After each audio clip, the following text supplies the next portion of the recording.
World Sindhi Congress के रहनुमा doctor Lakhu लोहानू ने अक़वाम मुत्तहिदा की इंसानी हुकूक से मुतल्लिक़ कौंसिल के इजलास में खिताब करते हुए कहा कि उन्हें पाकिस्तान के सूबा सिंध की कई एकड़ जमीन पर गैर कानूनी कब्जे पर तहफ़्फ़ुज़ात हैं जो कि सिंध के शहरियों की मिल्कियत है। उन्होंने कहा कि भरिया टाउन के खिलाफ पाकिस्तान की सुप्रीम कोर्ट ने 220,000 एकड़ जमीन पर कब्जे को गैर कानूनी करार देते हुए सिर्फ 3 बिलियन का जुर्माना किया, मगर उस जुर्माने की रकम भी हकीकी मुतासिरीन तक नहीं पहुँचाई जा सकी। Illegal grabbing of hundreds of thousands of acres of land belonging to indigenous Sindhi people in Pakistan.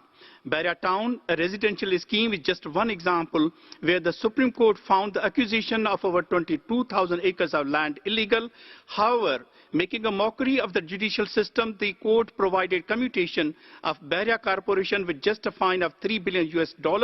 However, none of these acquired funds made way to the original displaced people. उनका कहना था कि सुप्रीम कोर्ट के फैसले के बाद बहरिया town को licence मिल गया और उन्होंने सालों पुरानी आबादियों को बेदखल करके कराची के इको को नुकसान पहुंचाया है। उन्होंने कहा कि वफाकी हुकूमत की जानिब से इस किस्म की एक और स्कीम सिक्योरिटीदारों के जेर कंट्रोल कीमती जमीन पर बनाई जा रही है। ये स्कीम हजारों एकड़ साहिली पट्टी और दर्जनों सिंधी जजीरों पर बनाई जाएगी, जिसमें डंगी और बंडार जजीरे शामिल हैं। Most recently, the federal government declared its plans to seize hundreds of thousands of acres of coastal lands and dozens of islands of Sindh, including Dingi and Bandar, in the name of an unconstitutional coastal development authority.